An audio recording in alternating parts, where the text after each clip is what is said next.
Okay. Mic test. Mic. Uh, let's start again. So, welcome to our Sunday Zoom fellowship.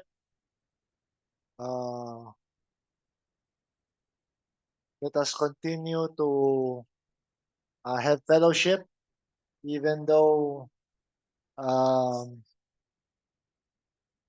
I'm praying for all of the brethren who are coming here. The Lord bless them and guide them safely here. Also, continue to pray for one another, especially me. Uh, I have my own processes that I'm going through, but I know that we will overcome. Amen.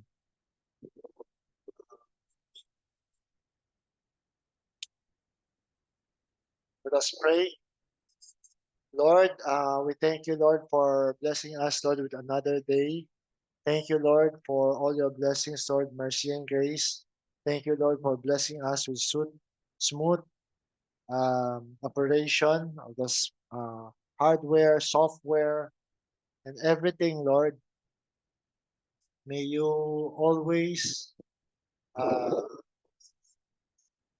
bless your servant, Lord, as as I try to open up this present day understanding, this understanding that uh,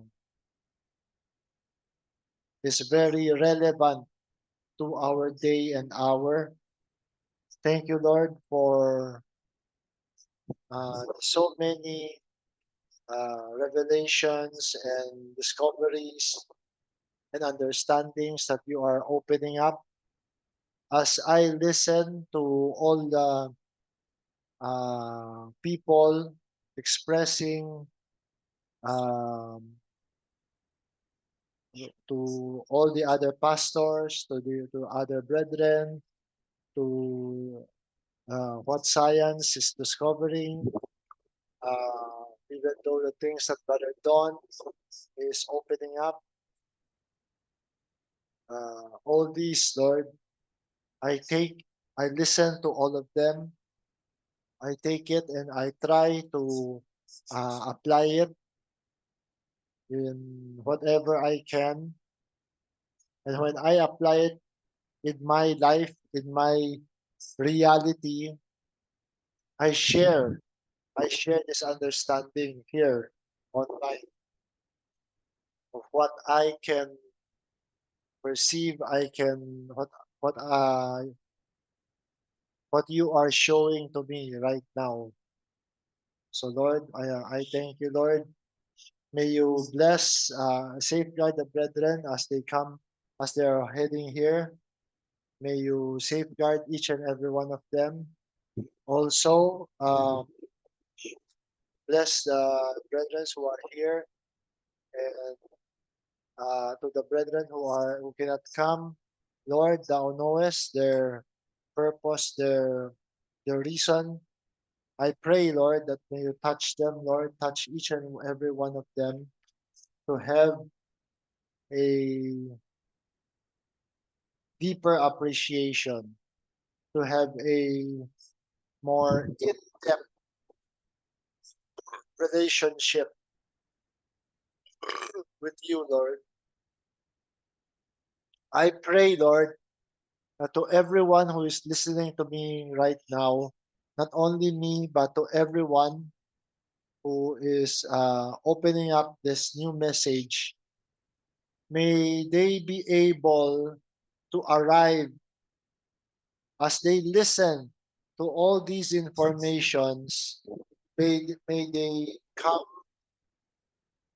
uh, to understand what we are what we are trying to open up, what we are trying to impart.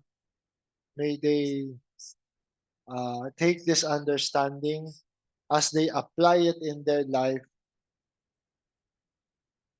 Uh, so shall the understanding be opened up to them. But it needs to start from within. It needs to start from within the individual who wants it. This is not anymore a one-man ministry. This is not anymore a mandate or rules, regulations. No. What we are opening up right now is what the present understanding is showing us, letting us know, letting us see, letting us feel as the energy, vibration, and frequencies that is being emitted every day. Energy, vibration, and frequency, EVF. No, the EVF that is happening right now. Lord, I pray, Lord, that may you reveal the wrong motives. I know, Lord, that humanity is taking care of itself, and it is now the apocalypse, the revealing time. Lord, may you help us, Lord, help all of us to be able to uh, to deal with this present move of Aquarius, Lord, and to come to understand, come to realize what is much more beneficial to us, what is um, applicable for this present moment, and also to be able to come together to have fellowship and form experiences and moments to be cherished. So, Lord, I pray especially for the senior citizens, Lord, to Brother Ruben, Sister Mary Ann. May you bless Sister Mary Ann on her birthday yesterday. Also, may you continually strengthen Sister Linda, whatever she is going through. May you restore unto her strength and vitality and wisdom, Lord, and healing. Also, Sister Leah, Lord, may you bless her, Lord, on her activities, on her work, and all of her activities, Lord. May you bless her, Lord. Also, to Brother Alcander, who is confined, may you bless him, Lord, with continuous healing. Uh, Bless Sister Rebecca, Brother Alex, with provision and continuous strength to take care of him. Also, continually bless Sister Jinky, Lord, whatever she is going through. Bless her, Lord, to have a healthy life, a healthy body, a more joyous life, and to be able to always enjoy life with her loved ones. Sister Arlene, Lord, may you bless her, Lord, as she is going to get a second opinion regarding her foot. May you bless her, Lord, touch her body, Lord, and restore unto her your strength, your healing, Lord, and blessings. Also, uh,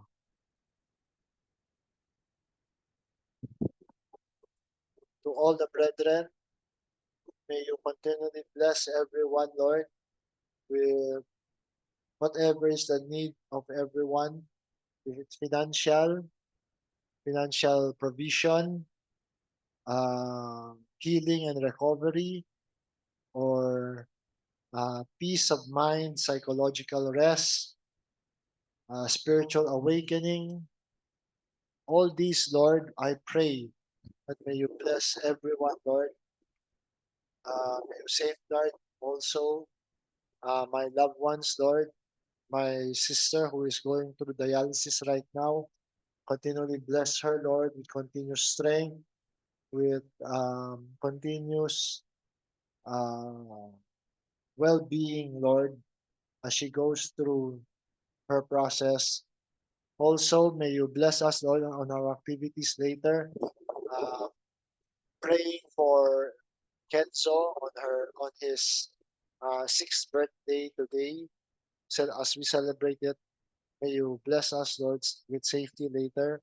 Also, to the Pastor Joe, claiming for your healing touch and favorable results in whatever medical results he's going through.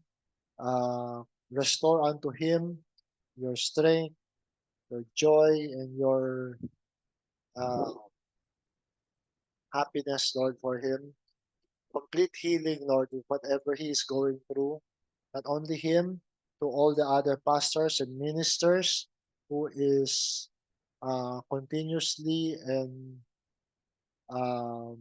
continually serve you, Lord, every Sunday or every time that they need spiritual activity in their church, in their organization.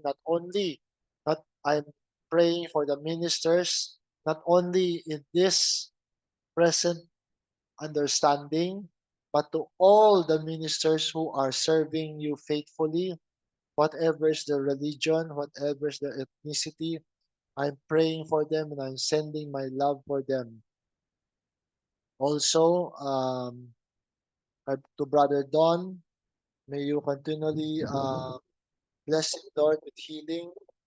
Uh, Bless him, Lord, with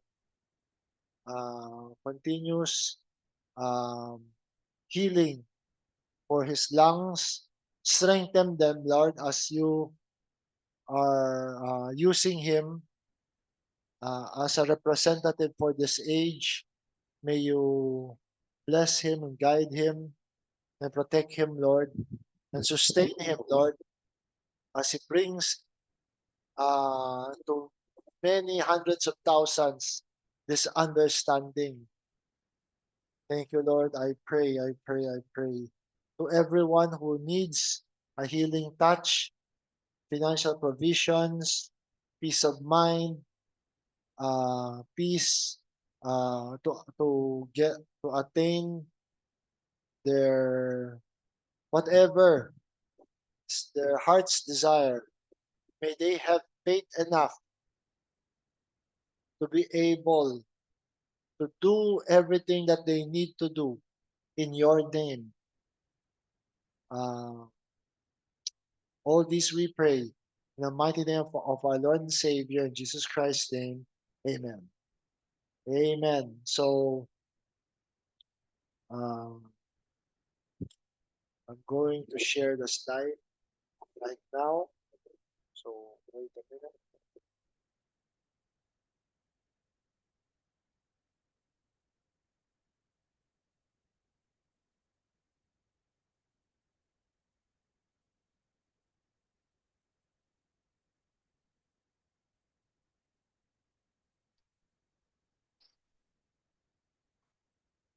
Okay, so I hope you're able to see my slide. My subject today is it starts with me. Amen. So whatever is our revelation, whatever is the good news, whatever is the gospel that is being revealed right now, enlightenment and uh, understanding needs to come from inside, from the individual himself. I'll try to show this breakdown. Okay. Uh, I'll try to let us see what uh, what the Spirit is telling me to share right this moment. Okay, so let's go to my first slide.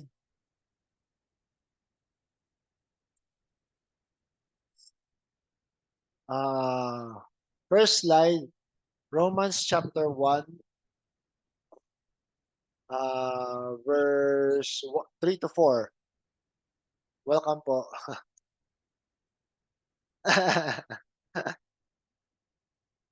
Oo nga eh. Di bale, okay lang. Amen. Welcome, welcome. So, sa first slide, sa Romans chapter 1, no? Verse 3 to 4. Concerning His Son, Jesus Christ, our Lord, which was made of the seed of David according to the flesh, and declared to be the Son of God with power, according to the Spirit of holiness, by the resurrection of the dead. Here we can see that as this is um, pertaining to Jesus Christ, uh, we are trying to show you Jesus Christ Himself is was made. It says here was made of the seed of David. Ginawa sa lahi ni David according to the flesh, and declared to be the Son of God with power, according to the Spirit of holiness, by the resurrection from the dead. Uh, for in order to fulfill all of the prophecies regarding Jesus Christ, uh, the Lord needs to make Jesus Christ to have uh, to come from the seed of David according to the flesh, and was declared to be the Son of God with power. The thing that is declaring Jesus Christ to be the Son of God is not something that is being vindicated by any kind of announcement. It is being vindicated because of the power that He is showing. Amen. For the very uh, for the very reason that He is able to be resurrected from the dead, that is a confirmation of who He really is. A person could dictate, could say everything and anything about his life, but it all boils down to what he does. That that vindicates who he is. And as we come to this present understanding, we know who Jesus Christ really is. Amen. It is the Lord Himself. But uh, uh, as He is going through the process of expressing expressing Himself as Savior, as the Lamb of God, as Jesus Christ, He needs to make Himself of the seed of David according to the flesh. If you are going to read it, right, Jesus Christ was immaculate birth. Ibig sabihin, hindi siya nanggaling kay Joseph at kay Maria. Direct dealing siya ng Holy Spirit. Amen? And so we could see here, as this present understanding is letting us know, letting us understand uh, the self-existing one, the I am, needs to express itself. Amen? And it expresses itself through creation. And with creation, He has prepared uh, an answer or a solution to every possible problem. Amen? As we can see, everything and anything that is happening in the world comes from love. Amen? It all stems and it all comes from love. But there is so many people who is so self-centered that they don't care about other people, about the situation, about the circumstances of their actions. So all these, the Lord has seen this, and it is the Lord, it is the one that it is Elohim that is looking at this everything, and He is looking at Himself also, because He is looking at Himself through His creation. Amen? Because it is only through creation that one could be able to look at oneself, because there is a manifestation. Remember, Brother Don said right from the start, Elohim, as He is, it is written, di ba? And the Word was God, diba? The Word was with God, and the Word was God. So, as we could see creation from nothingness, from spirit, from theophany, comes the word, thought, no? Thought, tapos word. So from thought, it becomes the word. But Elohim needed to have faith in itself to express the word. Remember, nothing is instant. Nothing is magic. Everything is being operated through faith. That's why uh, it's written, there is speech coming from, di ba? The Spirit needs to express Himself through its speech. Let there be, let there be, let there be. If He is so powerful, He doesn't need to say anything, and everything will just happen. But the Spirit needs to have faith in itself for its expression to come to fruition. Amen? So as creation goes on, it is also Elohim. Whatever He created, it is also Him, and He is looking at Himself. As He is creating the foretold Messiah, He needed to make Him of the seed of David. He needs to um, make Him of the seed of David, so that is um, there is a beginning, there is a basis for his ministry. Whose ministry? The Messiah's ministry. Amen?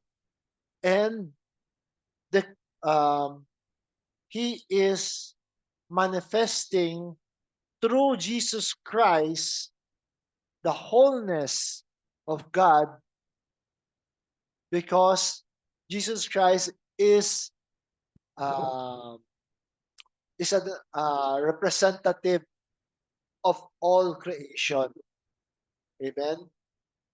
And uh, as we continue to read on, it is said here in Colossians chapter 2, verse 9, for in him dwelleth all the fullness of Godhead bodily.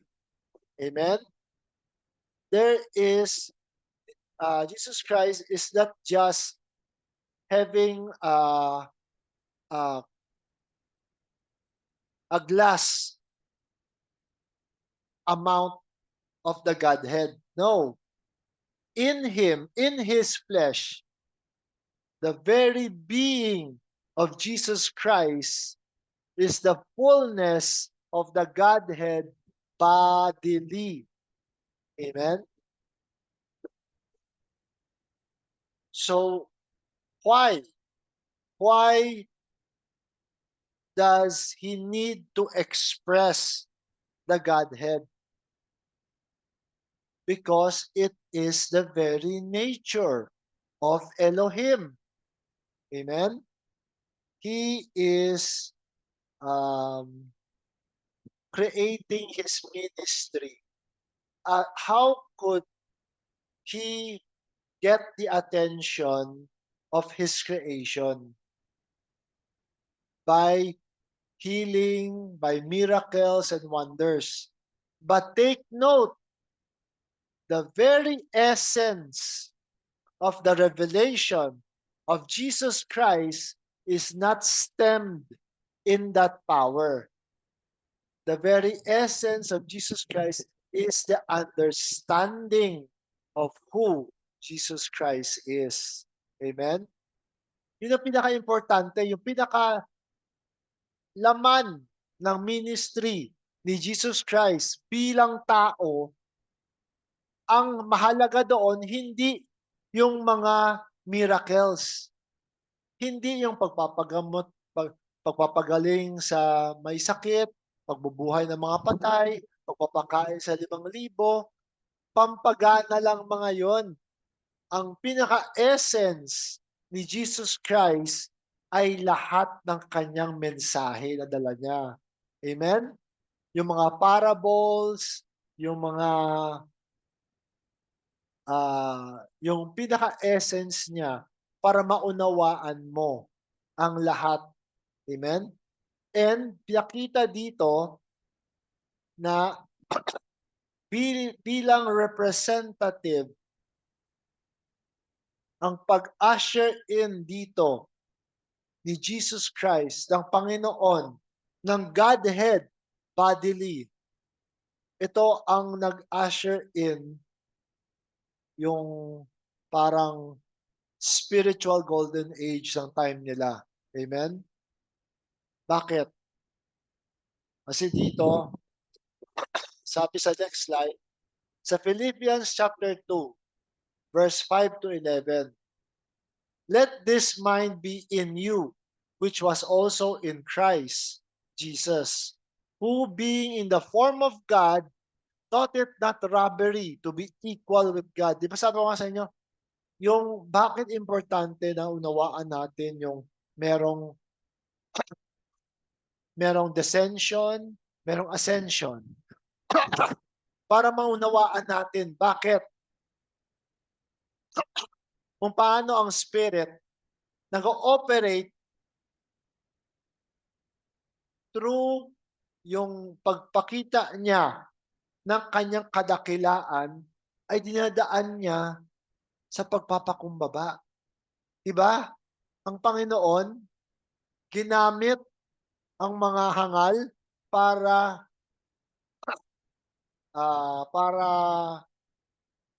para ma-correct yung mga matalino sa mundo? Bakit si Jesus Christ pinanganak sa sabsaban? 'Di ba? Bakit hindi siya pinanganak sa mga hari, lahi ng mga hari? Lahi nga siya ni David eh. Bakit hindi sa mga hari? Hindi, 'di ba? Lahi ni David, pero sa sabsaban, sa mga magulang na simple lamang ang buhay. Bakit?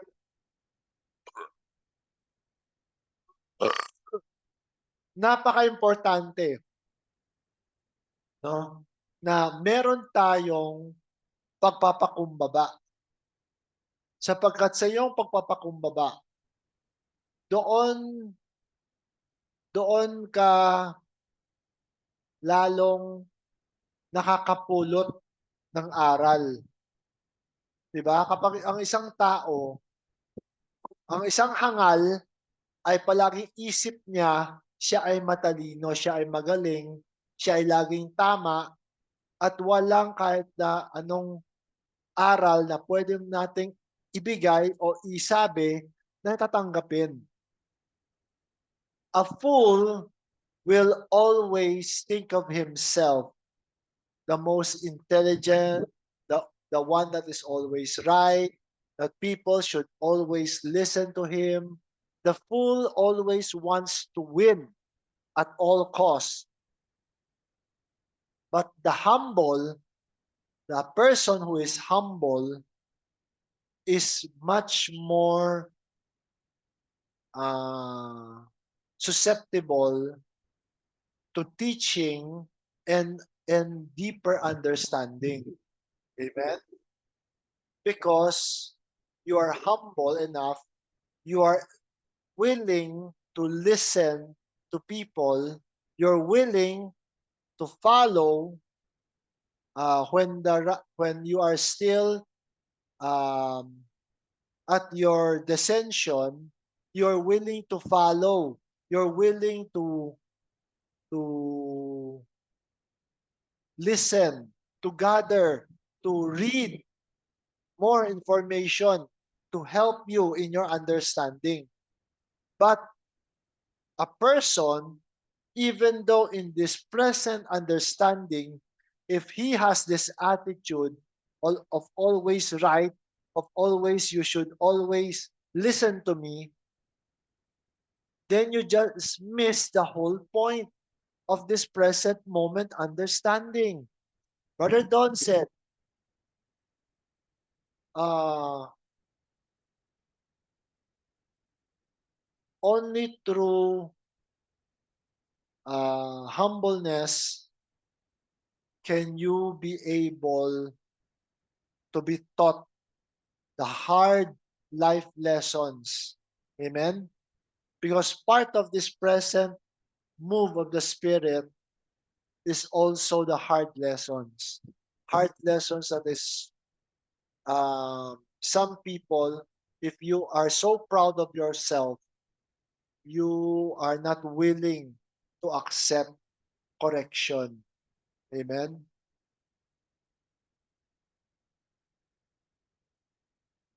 Amen. Yes. As practicality, we will sometimes say, how could uh, how could you, if your cup is always full, how can you always be able to receive new water if your cup is always full? You need to empty your cup. There came a time as we go through this present of understanding, all of us, we went through our process of removing our superstitions, our old ways of thinking. We needed to uh, change the way we are thinking. Sometimes it becomes a total reversal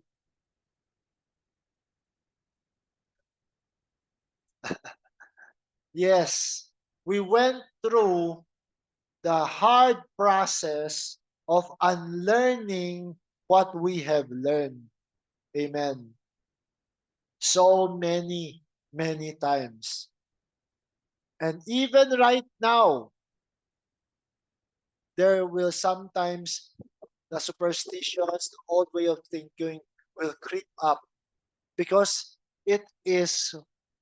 uh it is what we was brought out about, di ba? Kinalakihan natin kasi, kinatandaan natin those belief systems. We grow up uh, uh, listening to those belief systems. And when I look back, when we were still immature, we needed the belief systems when we were still immature. But when we were mature already, we don't need those belief systems becomes a handicap, becomes a crutch to us. As a person is growing up, he needs to go to school to study. But when he is graduated, most of what he has learned in school is not applicable in real life. In real life, you don't still say A, B, C, D, E, F, G while you're at work, while you're at your desk. You're still dictating that. You're still counting 1, 2, 3, 4, 5. Remember, that is also the spiritual aspect. We need to have a deeper understanding. Most of those understandings comes from us having critical thinking. Amen? We need to learn to read between the lines. So here, as I'm um, reading this, Philippians chapter 2, verse 5 to 12, no? Let this mind be in you, which was also in Christ Jesus, who, excuse me, who, being in the form of God, thought it not robbery to be equal with God, but made himself of no reputation, and took upon him the form of a servant, and was made in the likeness of men. And being found in fashion as a man, he humbled himself and became obedient unto death, even the death of the cross.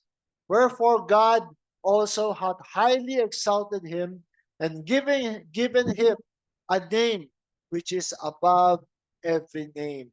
Amen?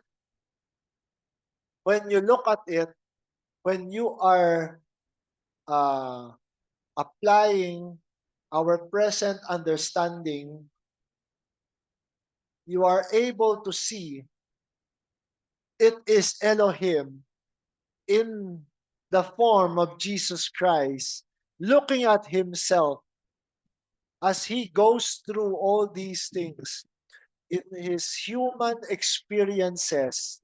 He needs to play out everything. Amen. For him to have an in-depth understanding of being human. So you could see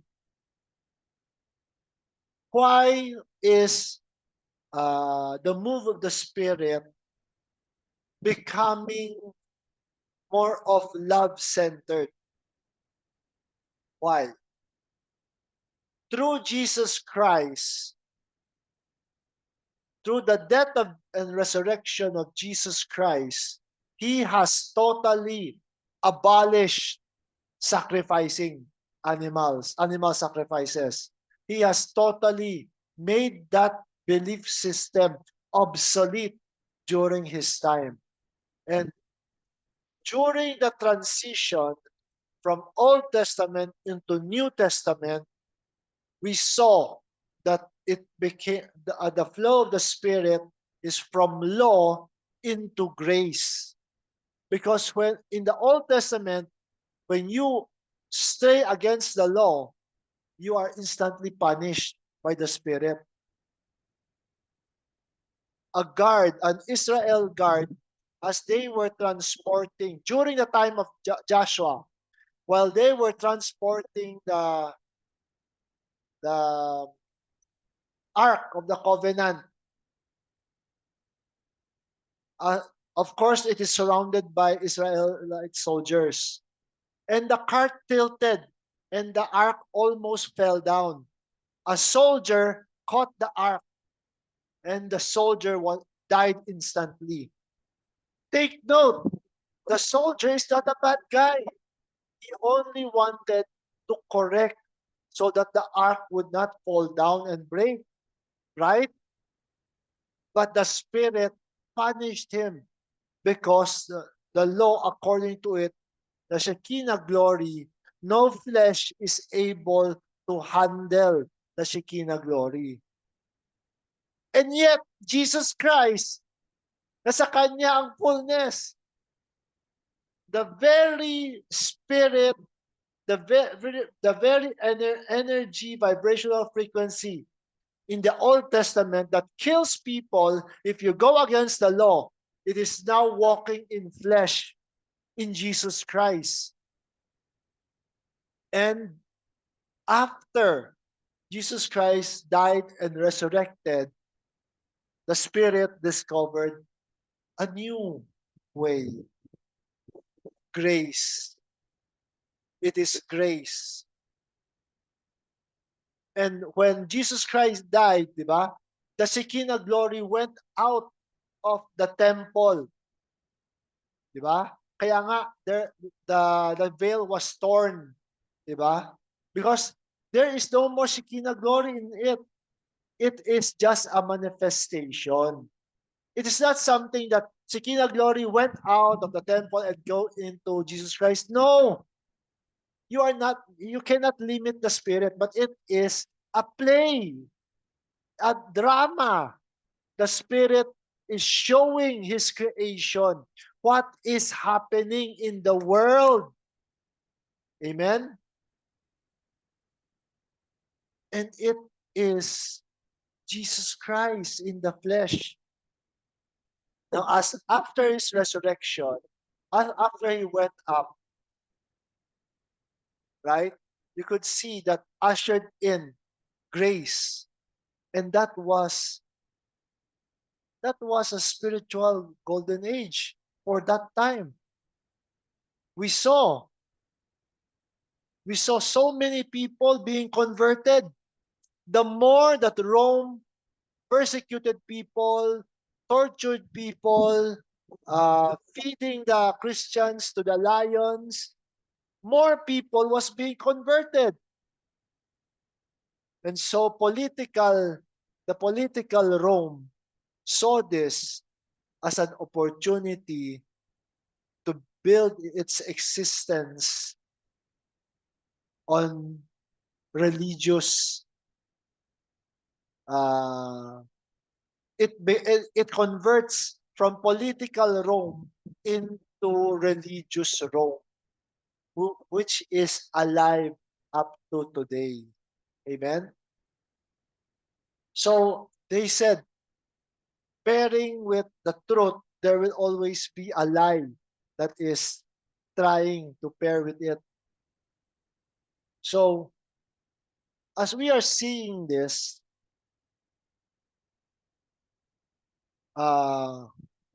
that's why I could say, this is what I see. This is what I see. The Spirit is understanding human life. Amen? It understands that you don't stay legalistic always. Just like a father, when his children are still small, of course they are very naughty. They correct them. He spanked them, right? But when they grow up, when they mature, when they are married, You don't spank them anymore, but you treat your children, who is also a father also, he understands how being a father is, then you're just friends. You're just parang barkada. You're just you can see the level of maturity in the person to be same as your character. Amen.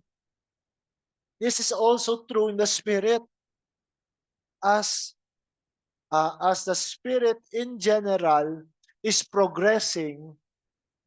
It is also by the vibrational frequencies and situations, uh, awakening people into this maturity, into this character.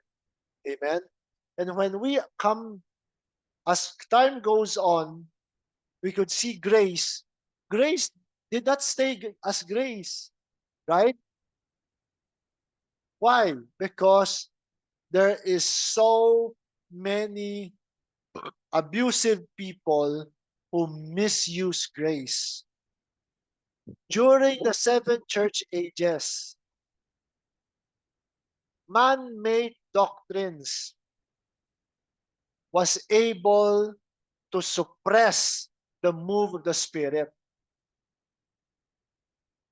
And so the Spirit understands this. And as it evolves out of those uh, dark times, it changes from grace into love. Amen. Can you see the progression of the Spirit? Amen. So on my next slide, Romans chapter 5, verse 18 to 21.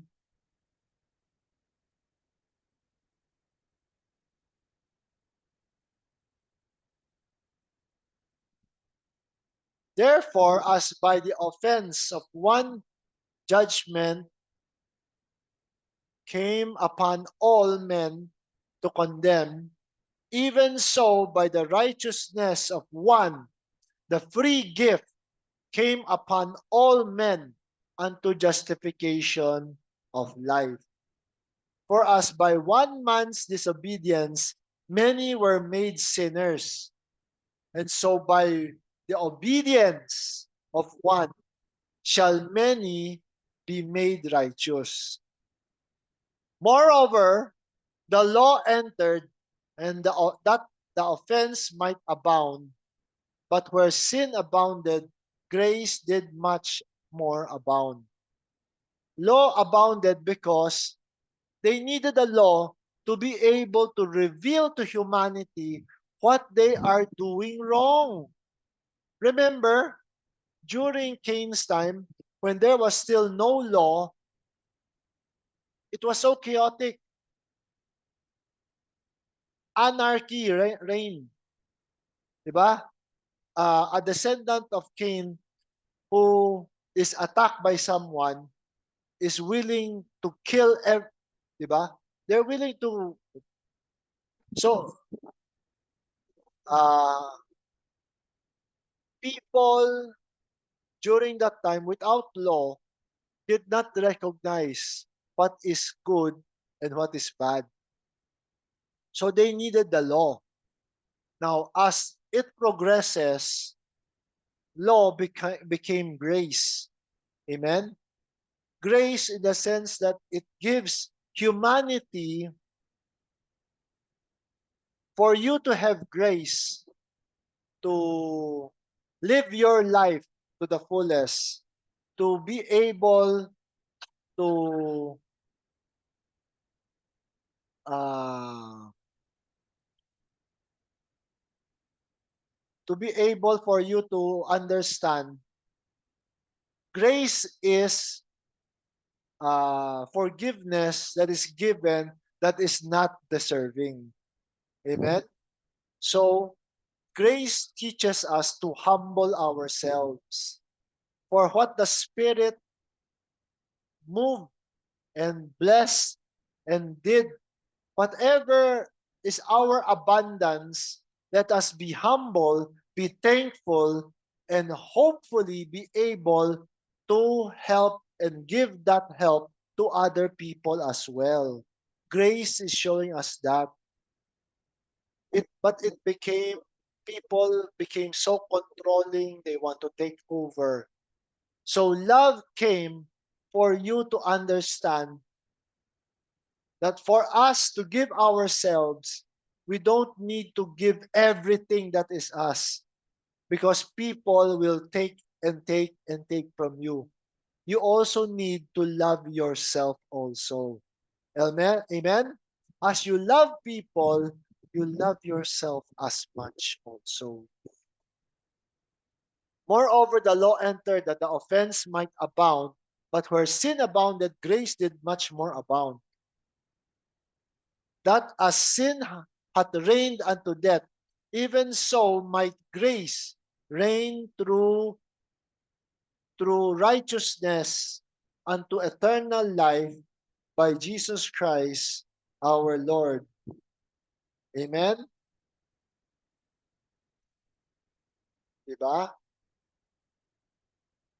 Now, for the longest time, we thought that we needed to do so many things to get eternal life. I needed to repent of my sins. I needed to believe in Jesus Christ. I need to accept. I need to get baptized. I need to join a church. Go this, do that. But it's all part of our process. Amen? It was a time of immaturity on our part. We needed that process. But now that we understand, we are able to see that the Spirit, every human being who dies, the soul is destroyed and the Spirit goes back to God. Diba? What we see, the soul is the the soul that dies is the soul that is uh, not appropriate for the Spirit. All those, because soul is not a living thing. Soul is just the character of the Spirit. And that character of lying, cheating, evil, whatever, those are just processes. Those is not living being. Those processes is not, will not go back to eternity. For there is only love in eternity. And when we go back to the Spirit, we don't go back empty handed. Amen? We go back with the character that we have learned so much. Amen? So when you look at it, when you see it, that there's no other place for the Spirit to go. Back to the Spirit also.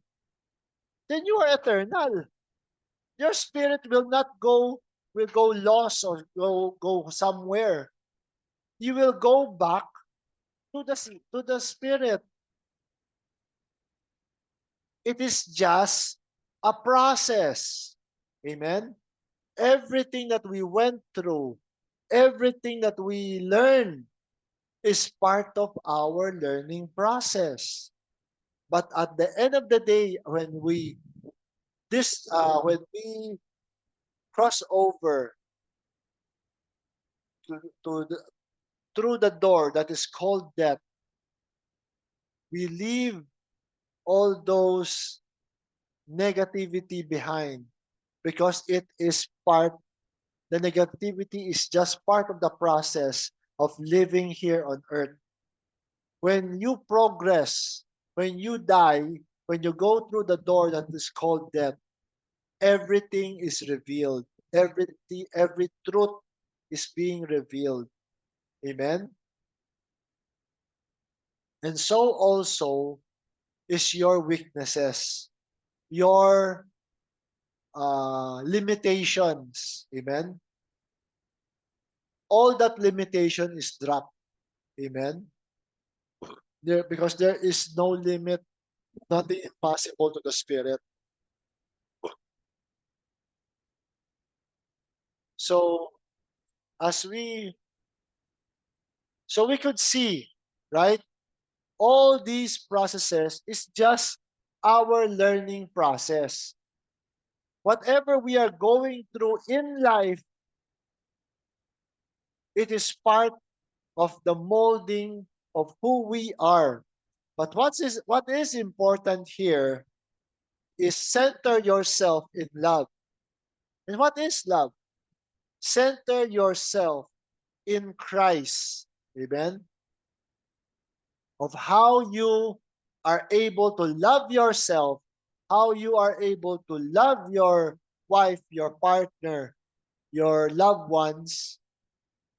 Let it be a kind of love as you love the Lord. Because Jesus Christ said, love the Lord with all your might, with all your soul, with all your strength, with all your mind, with all your heart, right? Who is the Lord? It is you. It is humanity. It is all of us. So this is part of the learning. And coming to this learning, it ushers in so many beautiful things into our lives, into our understanding. It's as if each one of us is experiencing a personal golden age. But remember, this cannot happen if you are not willing to do it. We could share all of our knowledge, all of our understanding, everything. We could post it in social media. We could create so many videos. But if you are not willing to listen, you are not willing to come to fellowship, you are not willing to understand, it is nothing. Amen?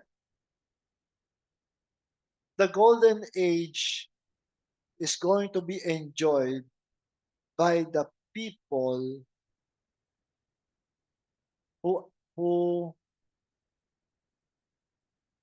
accepts the golden age. Just like when Solomon, King Solomon, we said it's a golden age for Israel.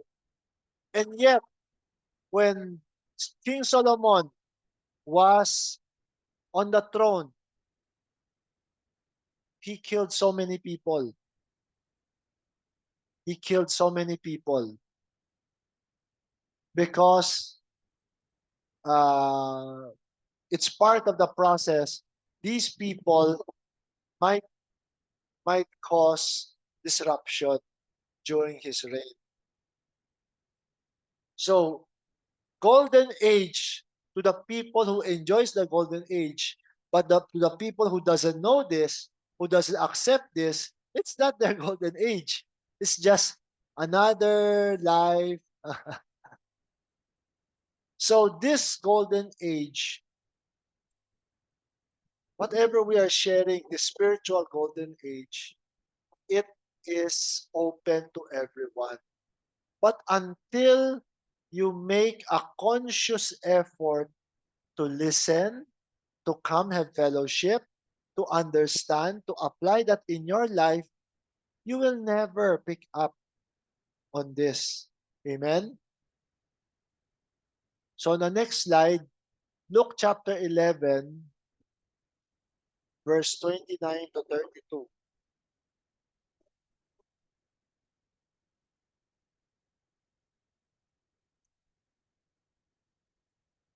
And when the people and when the people were gathering thick together, began to say, uh, and when the people, okay, and when the people were gathered thick together, Jesus Christ, he began to say, this is an evil generation.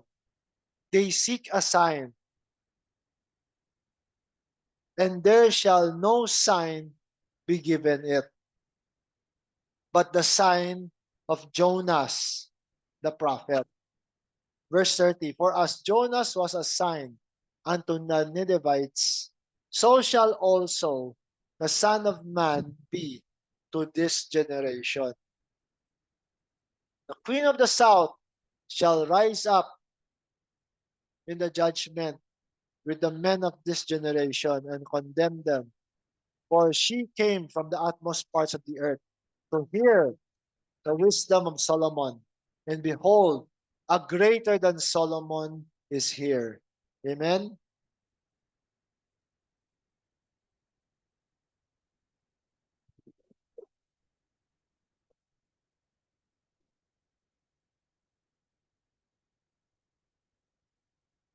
So we know a greater than Solomon is here. It's Jesus Christ revealing himself. And as we come to this understanding, uh, it deepens our relationship in in the spiritual things. Amen. In spiritual understanding.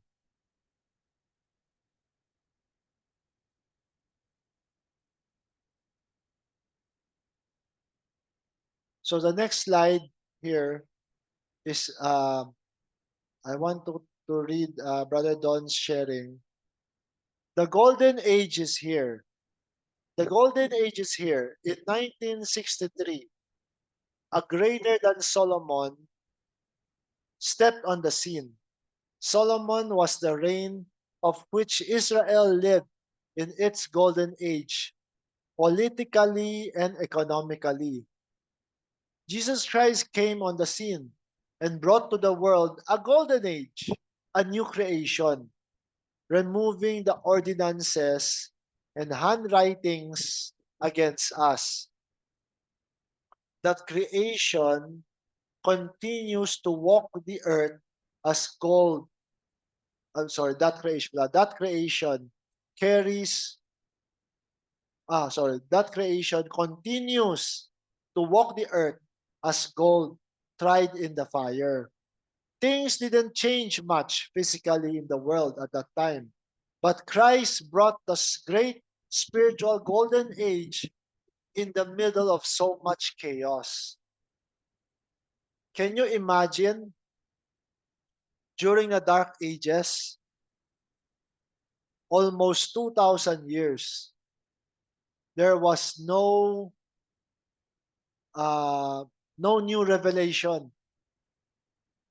And through that, in 1963, a man named William Marion Branham came with the anointing, with the power of the spirit of Elijah. But you could see the great difference of how people look at the golden age. People are so caught up with the things that they can see. Amen? Yung mga tao, napako lang sila kay Haring Solomon. Napako sila na prosperous, na maganda ang templo, di ba? Pero nung nawala na si Haring Solomon at sinakop ang Israel, sinira ang templo, di ba? Up to today, di ba? May wailing wall pa rin. Umiiyak pa rin ang Israel dahil nami-miss nila yung golden age nila na hindi nila nakita nung pumasok si Jesus Christ, the person of Jesus Christ, pumasok ang spiritual golden age sa kanila. Amen? And yet, na-miss nila totally. Kasi iba ang ine-expect, iba ang hinahanap nila. Diba? Diba? Ang Israel, may pangakong Misaya na mag-aahon sa kanila, na siyang magliligtas sa kanila. At nung dumating si Jesus Christ, na-miss nila lahat yon. Amen? Ganoon din sa mundo. Up to now. Ngayon, ang mga Kristiyano, golden age sa kanila si Jesus Christ, yes. But nung nag-progress kay Branham, nung nag-progress ngayon sa understanding na ito, hindi nila makita ito. Kasi naghahanap sila ng physical sa mundo. Naghahanap sila ng mga katibayan. All the people are looking for is the manifestation. But what they don't see is the spiritual newness and application that is happening. When you look at it, everything that is happening in the world comes from the spiritual. Everything came, its source from the spirit, from the spiritual, and comes into manifestation. And that is how people totally missed it. They just want their interpretation of golden age. Prosperity, beauty, diba? But they don't see with all that fame, fortune, why are people still so sad? Why are there people committing suicide? Why are there people doing so many things? Because they are trying their best to interpret this golden age to what they can only see, what they can only feel. Amen?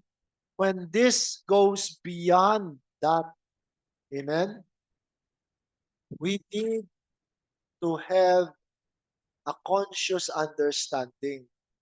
So as I continue to read this, sabi ni Brother Don, when the seals were broken, Christ came out from behind these seals. Diba? Nung nag-open yung seven seals, Christ came out. Things didn't change much physically in the world at that time. Diba? But the great golden age began in the spiritual arena at the ending of the church ages. Amen?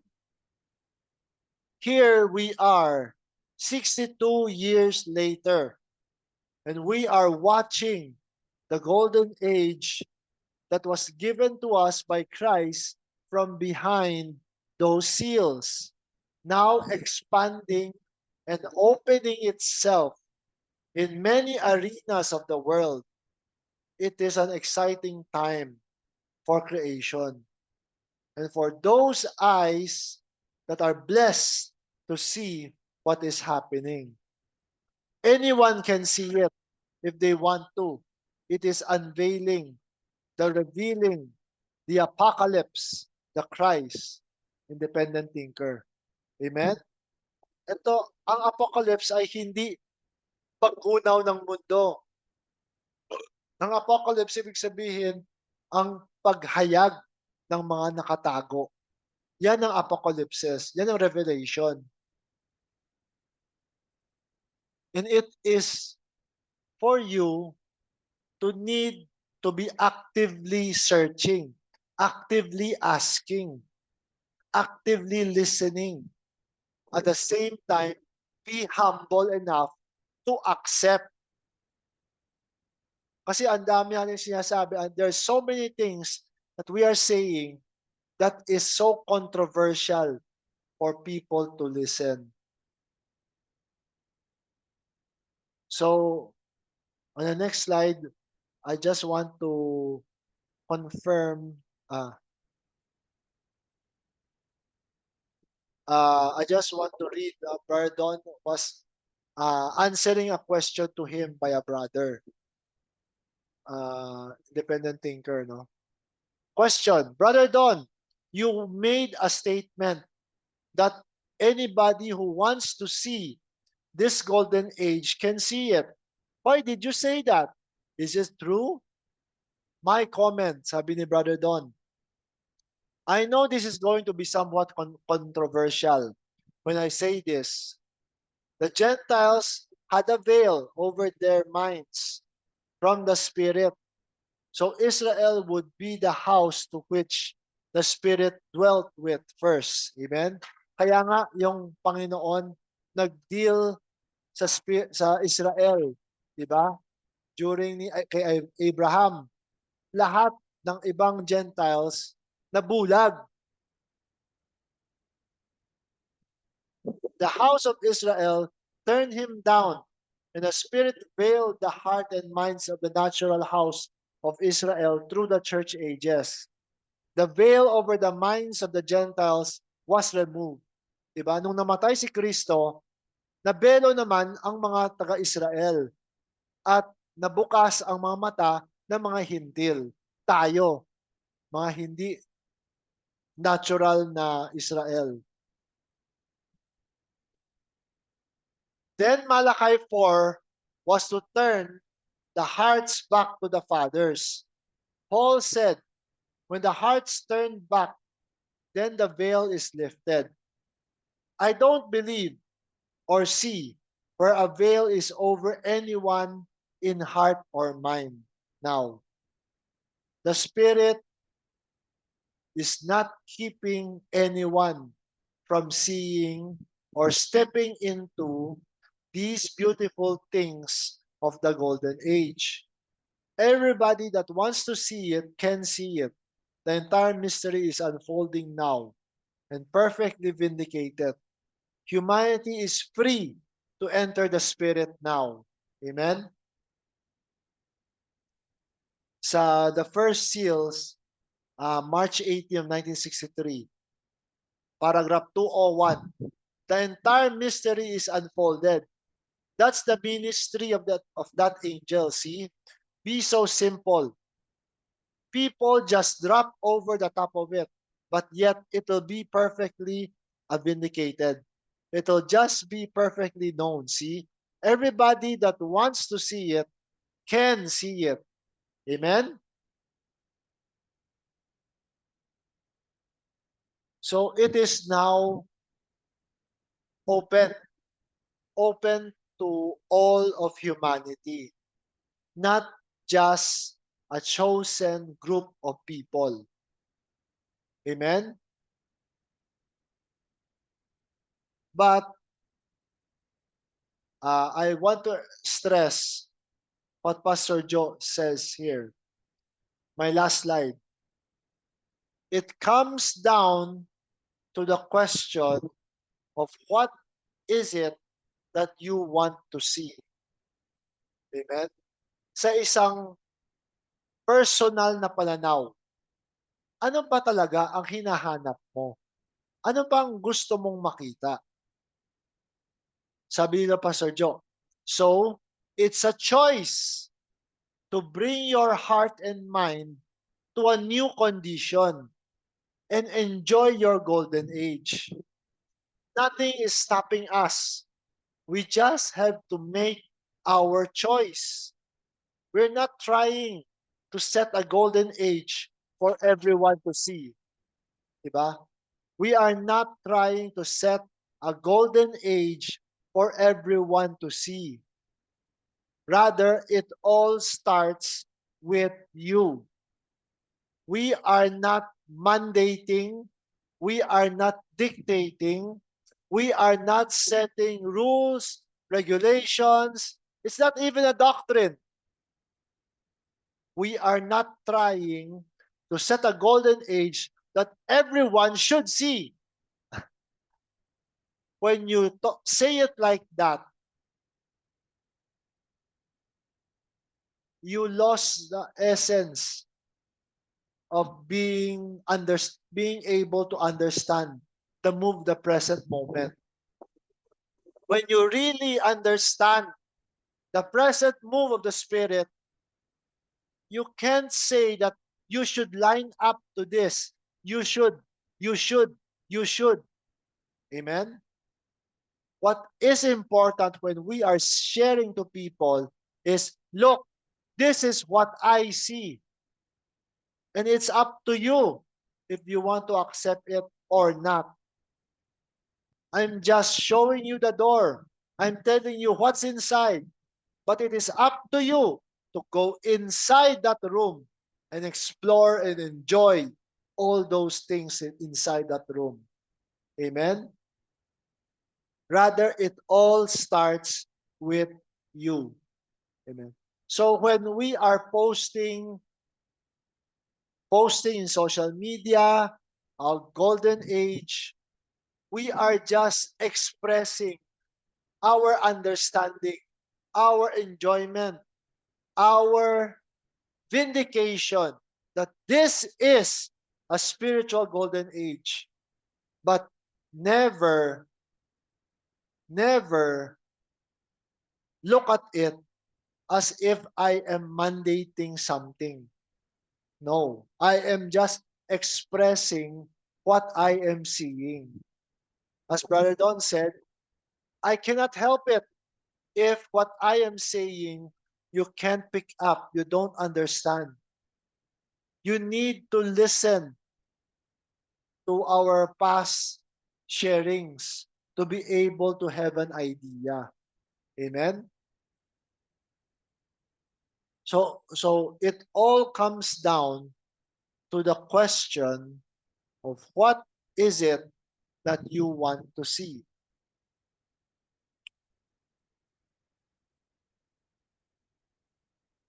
I, for one, I want us all to enjoy. I want all the people who I love to be able to see what I'm seeing and enjoy and get the benefits of it. But it's kind of hard to show it to people if people are not coming to your fellowship. You don't know if they're listening to your Facebook Live or not, to your online sharings or not. You don't know. I don't know. But what I want, hopefully, is for people that I love, not only my loved ones, but everyone who listens to me, to be able to see what I see and enjoy what I'm enjoying right now. Amen? And this is the very essence of fellowship. It's very important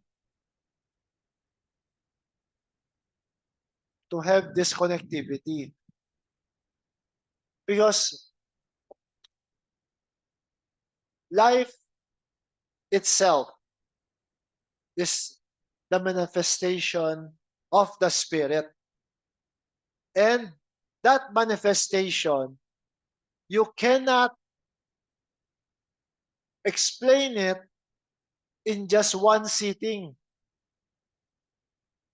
There are people and prophets in the Bible who just want to express the revelation as the Great Spirit is showing them. They needed to study all their life. Buong buhay nila yon. Amen? And tayo, patse-patse lang. Oh, basta yun. Yun na yun. Paano mo maunawaan yung kabuuan, kung hindi tayo nagsasama-sama? Kasi, ang bawat siyasabi kong salita, kapag narinig ng iba, at nai-express mo, 'di ba? Ako rin natututo rin ako doon, pastor. Doon natututo rin ako. Naunawaan ko na parang the way that I bring up my understanding, how am I bringing up my understanding? Is it people understanding it or not? Is people getting it or not? I don't know because there's no feedback. See? But that's okay. Maybe it's not yet time.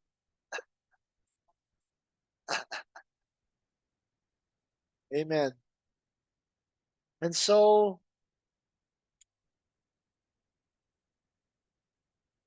uh, amen.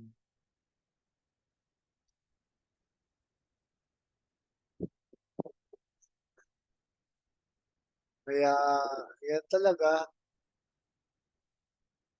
So, ang importante dito, kaya nga alam mo yung sa buhay, pastor, 'di ba, kung paano ka makipag-share sa mga taong sa bilangguan, ang mga gumamit ng droga, hindi ka sasabihan, mali ka, mali ka." Hindi.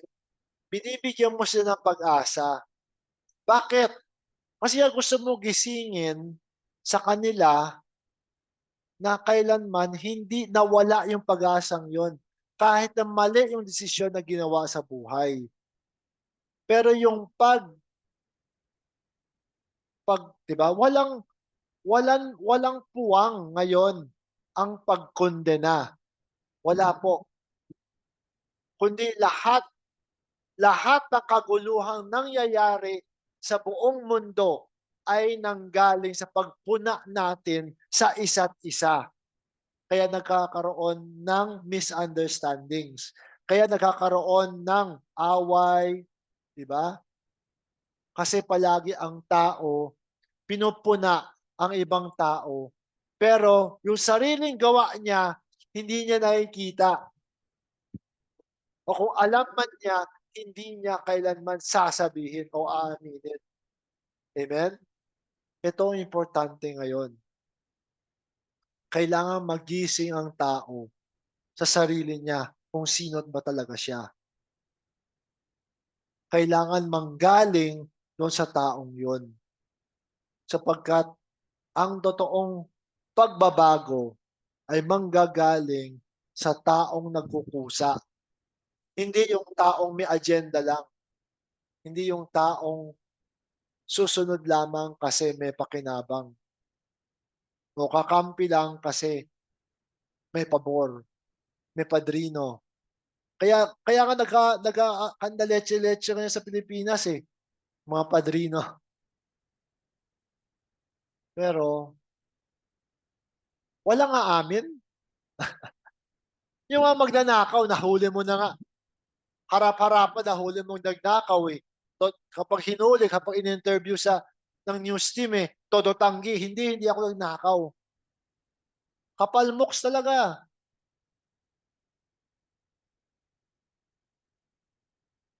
Ngayon nasa tao yun, nasa bawat isa sa atin. Amen? Kailangan nasa choice natin yun. Nasa desisyon natin kung paano natin mai-e-enjoy at mauunawaan itong golden age na na namulat 'no, yung naabutan natin. Amen? Itong maganda, eh, naabutan natin 'to, pastor, eh. It is an understanding that is very controversial. Welcome po.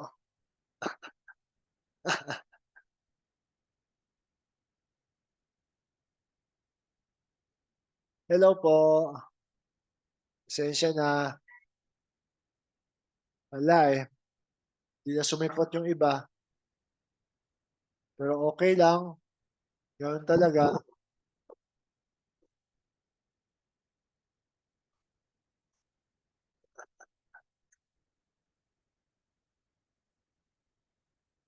So, i-share ko lang yung last na slide ko lang, no? Ito ang pinaka-importante kasi itong spiritual golden age na pinag-usapan natin kasi itong recap lang, no? 'Di ba?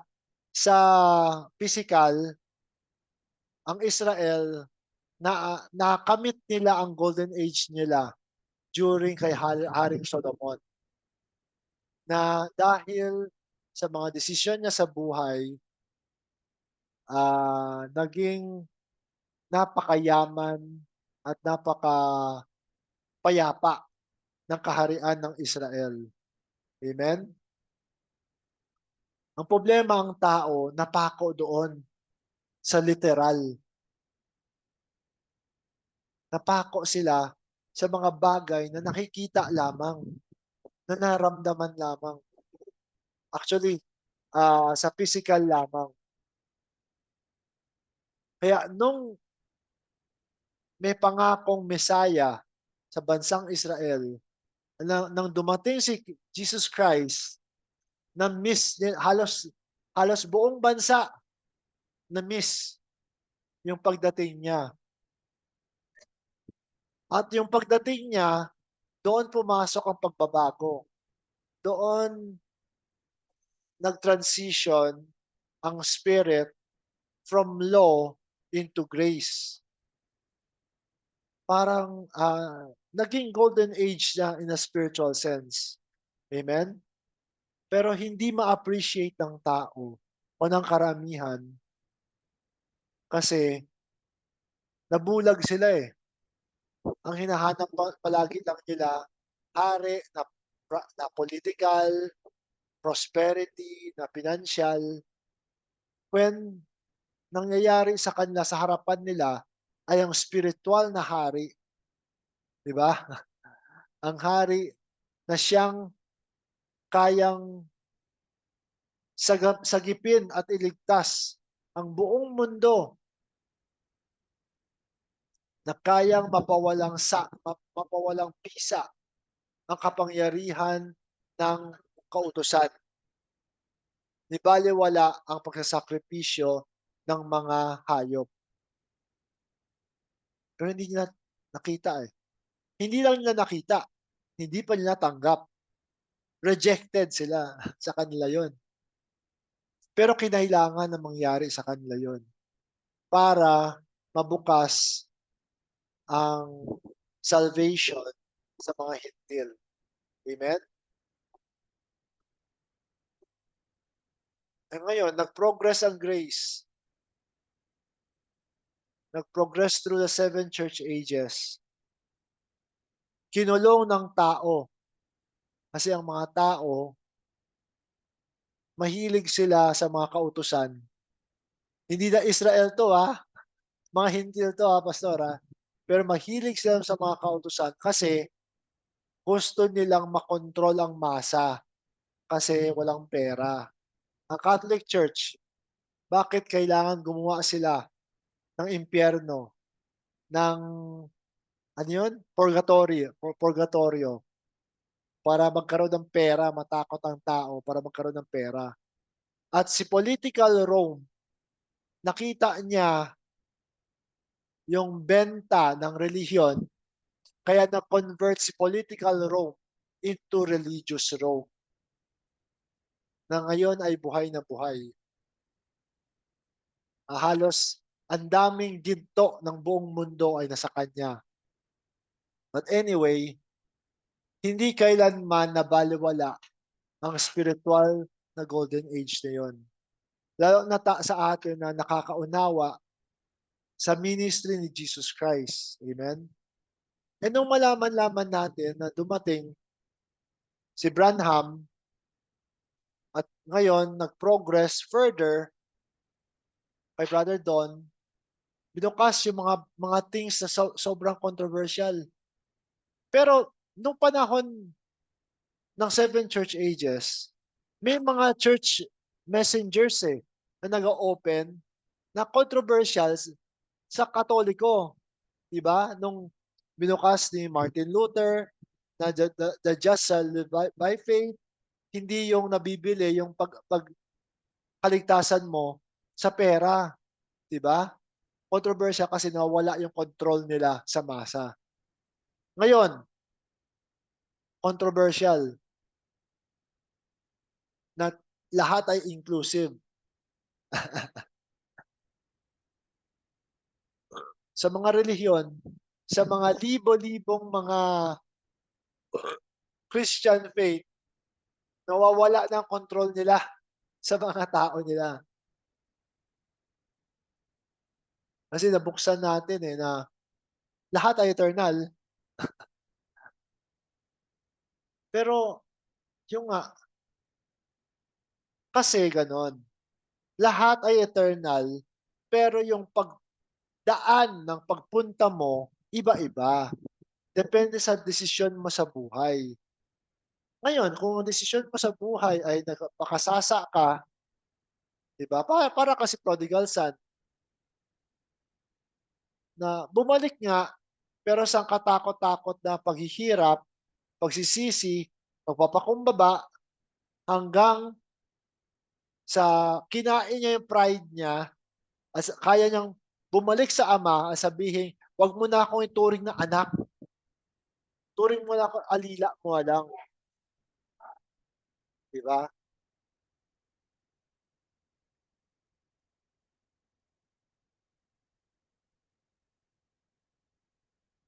Parang yan yung type, na nakikita ko, isang representation ng mga pinagdaraanan ng tao. Kasi nga, sabi ko nga, ano ang pinaka makapangyarihan ano ang kapangyarihan na binigay sa atin ng Espiritu, na mismong Espiritu hindi gagalawin? Ang ating free will.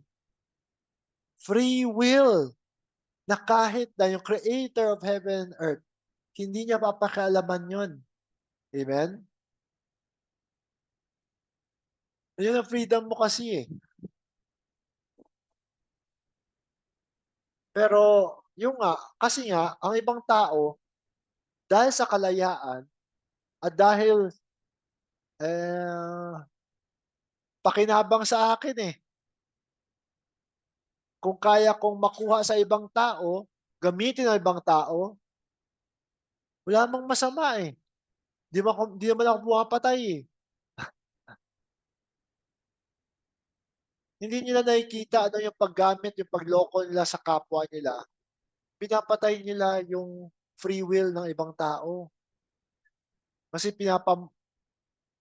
bakit, 'di ba? Nakakalungkot, 'di ba? Gumagawa sila ng circumstance na ang mga mahihirap ay magiging kapit sa kanila kasi mahihirap sila. Na ikaw mayaman, ikaw ang kasagutan sa kanilang buhay, hanap buhay o pangkabuhayan,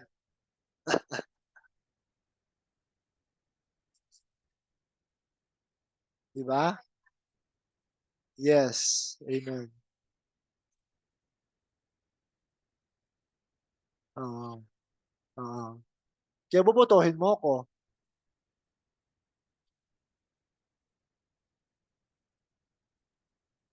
Kaya yun, ah, so itong ine-express namin na golden age kailanman ay hindi namin pipilitin sa tao. Kasi yung ibang tao kasi binabasa, parang akala nila, bakit mo parang mo pinipilit? Hindi, ine-express ko lang. Itong nakikita ko 'di ba? Saan ka nakarinig sa buong tinakbo ng mensahe? Saan ka nakarinig na lahat ay kasama natin, na kaya mong makita si Jesus Christ at si Judas nagfe-fellowship, si Paraon, si Moses nagfe-fellowship. Sa Bible mortal na kaaway. Yung isa 'di ba? Ang dating sa atin, kukondinahin natin yung isa at itataas natin yung isa naman. When in fact, lahat ay tayo-tayo rin.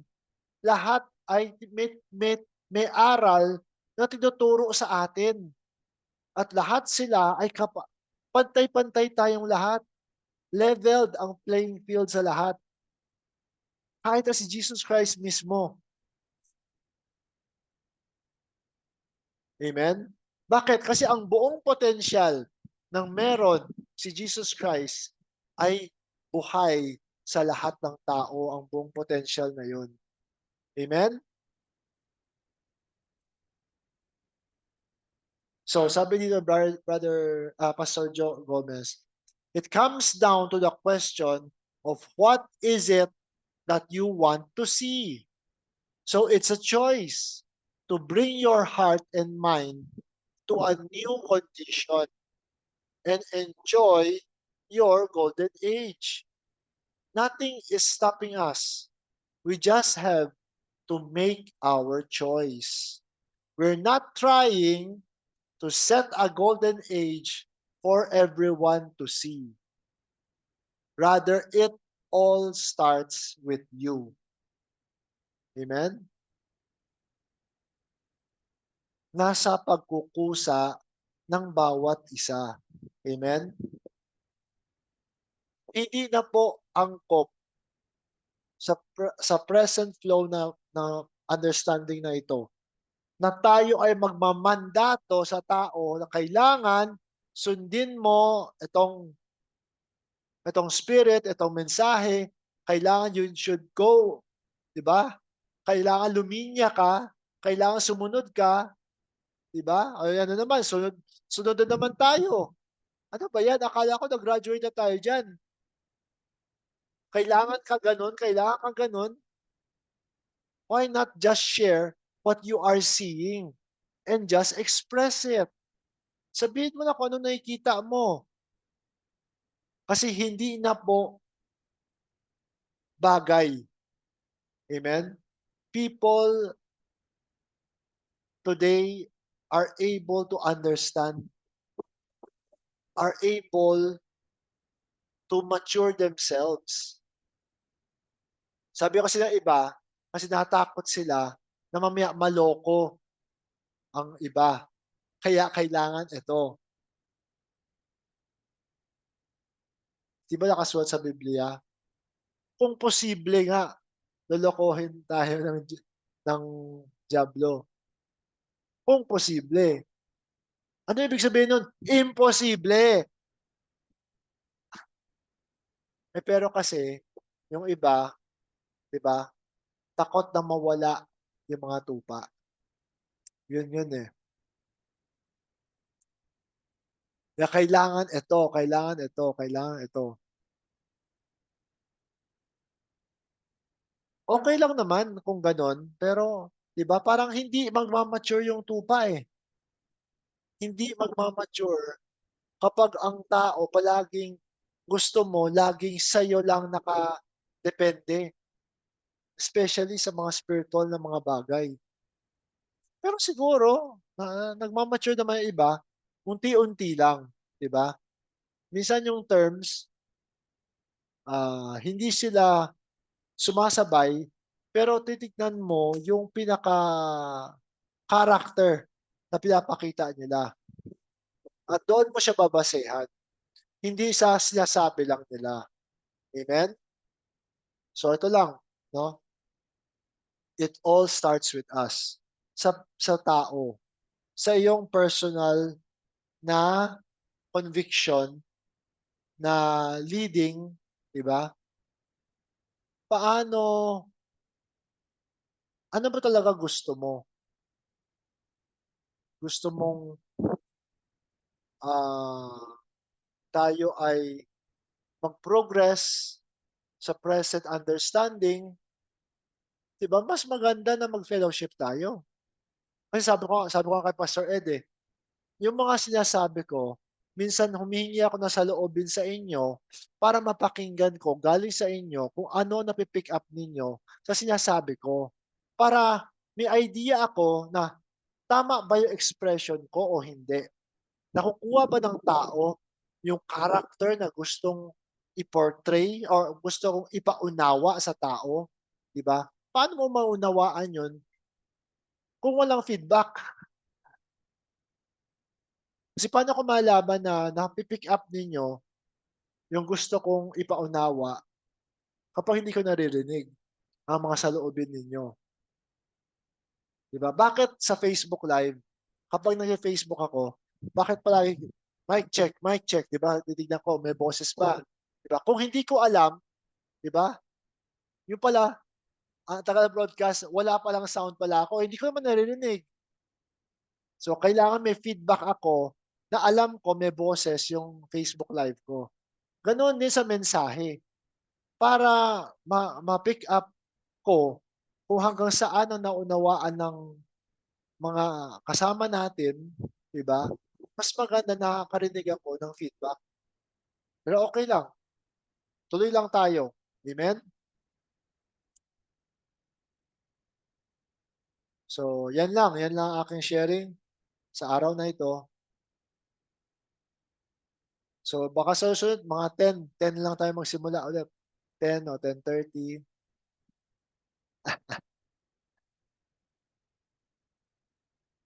Amen.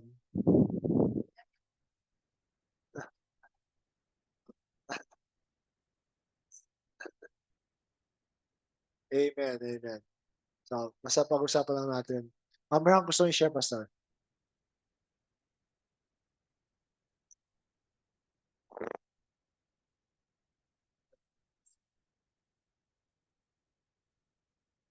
Ikaw?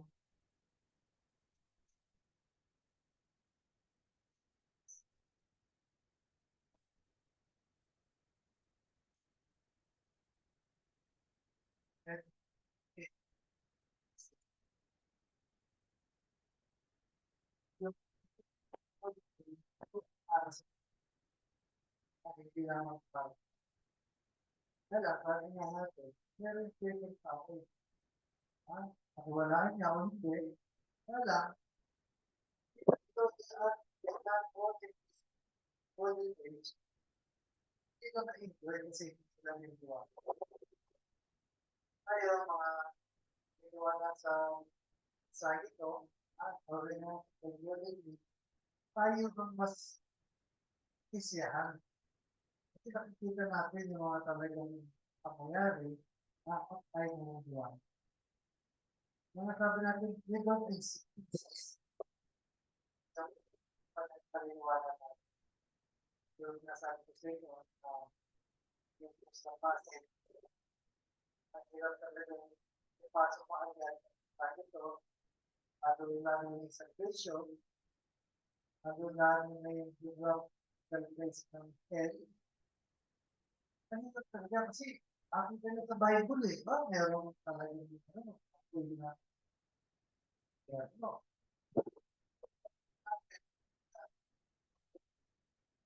Ginamit ng religion. Ito mga bakit para tao para sila ay makuha. Na, na ito, kaya nasabi ko, pagka gusto ko, pagka ako ay nag-share, kumahari hindi ako merong kabali-bali na pasulat pa. Kaya pagkakataon ako lang sa share, tawag ko kung nasabi ko, we are safe, certification niya, wala namang formula yan, kailangan focus ka, bigay ka, sila, no, you're not going to tell na. Kaya sabi ko, hindi ko ba't ito ang aking paniwala, kasi tayo ang pamakulong, lahat, makulang kasi ito naman sa lahat, parang talagang mahirap i-share kung saan. Pero, Kahit paano, kasi tayo mo, ginawa ko. Oo, mas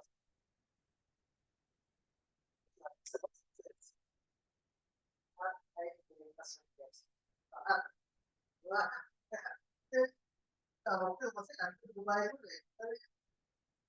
Pagka nagmula sa na yung Ken, kasi nandun sa Bible yun na, meron ka nagkakapit pero ibubuli mo sa mga.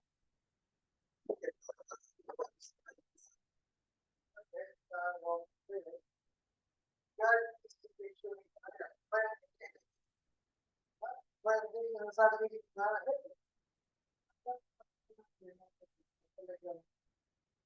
although nandun tayo sa Philippines na ating picture, pero iba, although hindi kasi ganitong page, pero hindi na yung page na, hindi pa nila. Kaya kapatid, darating yung araw, nakikita